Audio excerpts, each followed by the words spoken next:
Good morning बच्चों, कैसे हैं आप सब लोग। मैं उम्मीद करती हूँ आप सब लोग हैप्पी हो, हेल्दी हो, सेफ हो, अपने घर पर स्वस्थ हो और मस्त हो। बच्चों, आज की जो क्लास हम शुरू करने जा रहे हैं, चूंकि हमारे रिवीजन टॉपिक्स जो हैं वो कंप्लीट हो चुके हैं, हमारे रिवीजन खत्म हो चुके हैं, तो हम बच्चों आज की क्लास में एक नया टॉपिक शुरू करने जा रहे हैं जिसका नाम है पार्ट 6। और ये एक जीवनी है, ये एक जीवनी यानी कि आपको किसी महान विभूति यानी एक ग्रेट पर्सनैलिटी के बारे में बताया जा रहा है। और उस ग्रेट पर्सनैलिटी का नाम क्या है? राजेंद्र प्रसाद। आज आपको इस ग्रेट पर्सनैलिटी राजेंद्र प्रसाद के बारे में बताया जा रहा है, जिसके जीवन के बारे में कि वो कैसे थे, उनकी स्टडीज किस तरीके से हुई थी, उन्होंने अपने जीवन में स्वतंत्रता आंदोलन में किस प्रकार का योगदान दिया था, और साथ ही साथ में उनका जीने का जो तरीका था वो कैसे अपना जीवन जीते थे। इन सारी की सारी बातों के बारे में आज की क्लास में हम चर्चा करने वाले हैं। तो बच्चों, आइए हम आज की क्लास को शुरू करते हैं। आज का दिन है सोमवार, यानी कि आज आपकी क्लासरूम टीचिंग का इस वीक का फर्स्ट डे है। तो आओ मेरे प्यारे बच्चों, हम आज की क्लास को शुरू करते हैं। बच्चों, ये जो राजेंद्र प्रसाद जी हैं, जो कि इस हमारे देश के एक महान विभूति थे, ये राजेंद्र प्रसाद जी हमारे देश के पहले राष्ट्रपति थे। ये हमारे देश के कौन थे बच्चों? ये हमारे देश के प्रथम नागरिक थे, ये हमारे देश के जो है राष्ट्रपति थे। ये एक ऐसे दैदीप्यमान नक्षत्र थे, दैदीप्यमान यानी जिसकी चमक कभी खत्म नहीं हो सकती, ऐसे दैदीप्यमान नक्षत्र थे। इनकी पर्सनैलिटी इतनी अच्छी थी, इनके जीवन में इतनी अच्छी इतनी बढ़िया बातें थी। इनके जीवन से ग्रास्प करने के लिए, या यूं कह लें इनके जीवन से सीखने के लिए इतनी अच्छी बातें थी। ये देश दुनिया की आकाश में, देश दुनिया के नक्षत्र पटल पर चमकने वाला एक ऐसा नक्षत्र, एक ऐसा सितारा थे मेरे प्यारे बच्चों, जिसको कभी भी दुनिया नहीं भूल सकती है। किसी भी देश का प्रथम नागरिक या राष्ट्र प्रमुख अत्यंत त्यागमय और सादा जीवन करने वाला हो सकता है, ये इसका प्रत्यक्ष प्रमाण थे। यानी वो देश के महान राष्ट्रपति थे, पहले राष्ट्रपति थे हमारे भारत देश के, पर वो फिर भी राष्ट्रपति होने के बावजूद उनका जीवन इतना सोबर, इतना सीधा साधा जीवन जीने वाले थे। क्या ऐसा कभी हो सकता है कि किसी हाई पोस्ट पर होने वाला व्यक्ति बहुत साधारण सा जीवन जिए? लेकिन नहीं, वो कहते हैं ना कि जो जितना ऊंचा फल वाला पेड़ होता है वो उतना ही झुकता है। ठीक इसी तरीके से राजेंद्र प्रसाद ऐसे दैदीप्यमान नक्षत्र थे, ऐसे दैदीप्यमान, ऐसे चमक ऊर्जा वाले व्यक्ति थे, जो इतनी ऊंची पोस्ट पर होने के बावजूद भी एक साधारण जीवन जीना पसंद करते थे। इनका जन्म 3 दिसंबर को हुआ था। कब हुआ था इनका जन्म? इनका जन्म हुआ था 3 दिसंबर को। 3 दिसंबर को हमारे देश के राष्ट्रपति, पहले राष्ट्रपति श्री राजेंद्र प्रसाद जी ने जन्म लिया। इनका जन्म कब हुआ मेरे प्यारे बच्चों? इनका जन्म हुआ 3 दिसंबर को। इनके पिताजी का नाम था श्री महादेव सहाय, और वो बहुत अच्छे आयुर्वेद और यूनानी चिकित्सक थे, और वो खुद गरीबों की सेवा फ्री में दवाई देकर किया करते थे। वो फारसी भाषा, कसरत और घुड़सवारी में भी अब प्रवीण हो गए थे। उनको घुड़सवारी करनी आती थी, उनको फारसी बोलना आता था, और तो और उनको अच्छी खासी कसरत करने का भी था। ये सारे गुण जो था वो पिता से पुत्र को प्राप्त हुए थे। यानी उनके पिताजी अच्छे डॉक्टर थे, डॉक्टर होने के साथ साथ में अच्छी खासी कसरत कर लेते थे, और अच्छी खासी कसरत करने के साथ साथ में ही वो बहुत अच्छे घुड़सवार भी थे। और यही सारी की सारी चीजें पिता से पुत्र को मिली। पिता कौन थे? महादेव जी, और उनके पुत्र कौन थे? राजेंद्र प्रसाद जी, जो स्वतंत्र भारत के पहले राष्ट्रपति थे। उनकी माता कमलेश्वरी देवी अत्यंत धार्मिक विचारों वाली महिला थी। उनके पिताजी का क्या नाम था? उनके पिताजी का नाम था महादेव सहाय, और उनकी माता का क्या नाम था? उनकी माता का नाम था कमलेश्वरी देवी। क्या नाम था बच्चों? कमलेश्वरी देवी। उनके पिता का नाम महादेव सहाय और उनकी माता का नाम कमलेश्वरी देवी था। उनके माता पिता बहुत अच्छे गुणों वाले, बहुत सच्चे गुणों वाले, बहुत सात्विक गुणों वाले लोग थे। वो अपने पुत्र को, कौन, महादेव जी और कमलेश्वरी देवी अपने पुत्र को बचपन से ही रामायण और महाभारत की कहानियां सुनाते थे। मात्र 5 वर्ष की आयु में ही उन्होंने फारसी पढ़ने के लिए स्कूल, मदरसे जाना शुरू कर दिया। यानी 5 साल की उम्र में तो उनके पेरेंट्स उनको कहाँ भेजने लग गए? 5 साल की उम्र में ही उनके पेरेंट्स उनको मदरसे में भेजने लग गए। किस चीज के लिए? वो उसको फारसी पढ़ने के लिए भेजने लग गए। और वो इतने ज्यादा प्रतिभाशाली थे कि जब तक उनके मौलवी साहब, जब तक उनके टीचर आते थे, तब तक तो वो पिछला पढ़ लेते थे और आगे का पढ़ने की तैयारी कर लेते थे। उनकी प्रारंभिक शिक्षा, यानी उनकी जो स्टार्टिंग की जो स्कूलिंग हुई थी, जैसे आप लोग स्कूल में पढ़ रहे हो, बिल्कुल उसी तरीके से जो उनकी स्कूलिंग थी वो छपरा में हुई थी। और उसके बाद उनकी कंटिन्यू जो फर्दर स्टडीज थी उसके लिए वो कोलकाता में गए थे। वो बहुत सारी भाषाओं के विद्वान थे। वो भारतीय सितारे में, भारत के इतिहास पटल का सिरमौर थे। वो बहुभाषी व्यक्ति थे। बहुभाषी यानी उन्हें अरबी, उर्दू, अंग्रेजी, हिंदी, संस्कृत, फारसी, बहुत सारी लैंग्वेजेस आती थी। वो आराम से उन लैंग्वेजेस को सीख भी लेते थे, पढ़ भी सकते थे और दूसरों को पढ़ाकर लिखना भी सिखा सकते थे। मात्र 12-13 साल की आयु में ही उनका विवाह राजवंशी देवी के साथ हो गया। यानी उनके पिता का क्या नाम था बच्चों? महादेव सहाय। उनकी माँ का क्या नाम था? कमलेश्वरी देवी। और उनकी धर्मपत्नी का क्या नाम था बच्चों?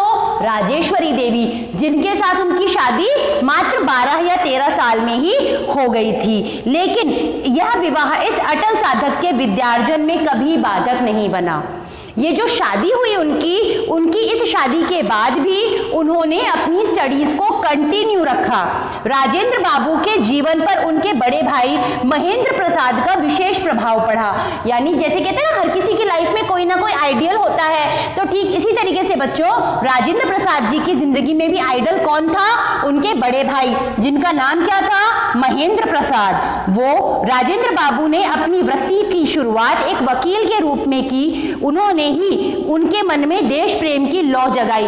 राजेंद्र प्रसाद जी के मन में देश प्रेम की लौ जगाने वाला कौन था प्यारे बच्चों? वो थे उनके भाई महादेव जी, महेंद्र प्रसाद जी। परंतु देश की तत्कालीन परिस्थितियों और हलचलों से वो अछूते नहीं रहे। अब चूंकि इनका जन्म बहुत उस समय में हुआ था जब देश स्वाधीनता संग्राम से, जब देश लड़ाई झगड़ों से, जब देश स्वतंत्रता आंदोलन से गुजर रहा था, तो उसी समय में उसके तत्कालीन प्रभाव से इनका जीवन भी अधूरा नहीं रहा। इन्होंने क्या किया प्यारे बच्चों? इन्होंने भी अपने आप को उस लड़ाई में झोंक दिया। स्वदेशी आंदोलन, बहिष्कार आंदोलन आदि जब पूरे उफान पर थे, तब राजेंद्र प्रसाद भी उनसे अछूते नहीं रह सके। जब विदेशी वस्तुओं की होली जलाने का समय आया तो उनके पास कोई विदेशी वस्त्र नहीं था और उनका झुकाव आश्चर्यजनक रूप से पहले से ही स्वदेशी वस्तुओं की तरफ था। यानी कि जिस समय पर जब ये स्वदेशी आंदोलन का दौर आया, तो स्वदेशी आंदोलन के समय में जब बड़े बड़े नेता लोग भी अपना सामान उठाकर आगे की तरफ फेंक रहे थे, अपना सामान उठाकर इस देश की आग में, इस देश को बचाने की आग में, जैसे अभी इन दिनों हम क्या कर रहे हैं? इन दिनों हम चीनी सामान का, चाइनीज आइटम्स का बहिष्कार कर रहे हैं। ठीक उसी तरह से राजेंद्र प्रसाद जी के टाइम पर भी स्वदेशी आंदोलन एकदम चरम पर था। तो उस समय पर जब लोग अपने घरों से विदेशी सामान को निकालकर फेंक रहे थे, तो बच्चों राजेंद्र प्रसाद जी के घर में एक भी विदेशी सामान नहीं था, एक भी विदेशी कपड़ा नहीं था। इसका मतलब उनको शुरुआत से ही, उनको स्टार्टिंग से ही इन चीजों का शौक नहीं था। उनका जीवन शुरुआत से ही कैसा था? उनका जीवन शुरुआत से ही देशभक्तिमय पूर्ण था। चंपारण आंदोलन में राजेंद्र बाबू ने खुलकर भाग लिया और गांधी जी के विश्वास पात्र बन गए। स्वतंत्रता आंदोलन के साथ साथ में वो सामाजिक समस्याओं के प्रति भी अपनी दायित्वों को नहीं भूले। 1914 में बंगाल और बिहार में जब बाढ़ग्रस्त लोगों को वो दिन रात भोजन कराते थे, कपड़े बांटते थे और समाज कल्याण के लिए जो उनकी निस्वार्थ और कठिन साधना थी, वो सचमुच वंदनीय थी। बच्चों वो इतने अच्छे, इतने बढ़िया व्यक्ति थे कि वो इतनी सारी सेवाएं करते थे कि शायद कभी लोगों को पता नहीं चलता। उन्होंने सदैव अपना जीवन सादा जीवन व्यतीत किया। वो हमेशा झगड़े फसाद से दूर रहे, वो हमेशा कर्तव्यनिष्ठ व्यक्ति के रूप में रहे। झगड़े फसाद से दूर रहे यानी लड़ाई झगड़ों से हमेशा वो दूर रहते थे और अपने कर्तव्यों को पूरा करने के लिए एक बढ़िया, एक अच्छे, एक सिरमौर कर्तव्यनिष्ठ व्यक्ति के रूप में वो अपना जीवन जीते थे। बिहार में नमक सत्याग्रह का पूरा भार उन्होंने स्वयं संभाला और गिरफ्तार किए गए और फिर उन्हें 6 महीने की जेल हुई। सन 1934 में जब उनके भाई महेंद्र प्रसाद की मृत्यु हुई तो उन्हें बहुत गहरा आघात लगा, परंतु फिर भी उन्होंने अपने कदम स्वतंत्रता आंदोलन से पीछे नहीं खींचे और 1939 से 1947 तक यानी जो हमारे देश की स्वतंत्रता का जो लास्ट फेज था उसमें उन्होंने अपने आप को पूर्ण रूप से समर्पित कर दिया। विदेशी शासकों के अत्याचार भी बढ़े और इसी समय उन्हें एक और गहरी चोट पहुंची। वह थी जीरादेई में दंगे भड़के और अब ये विभाजन की तैयारी हो गई थी।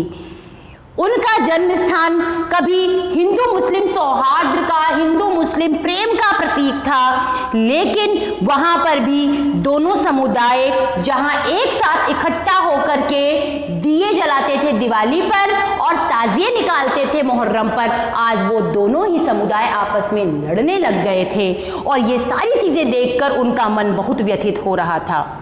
और ऐसा हो गया कि मानो वो लोग आपस में एक दूसरे को देखकर एक दूसरे को फूटी आंख नहीं सुहा रहे थे और इसका उन्हें इतना गहरा आघात लगा कि अंततोगत्वा हमारे देश का विभाजन हुआ और अब हमारे देश को 2 भागों में बांट दिया गया था।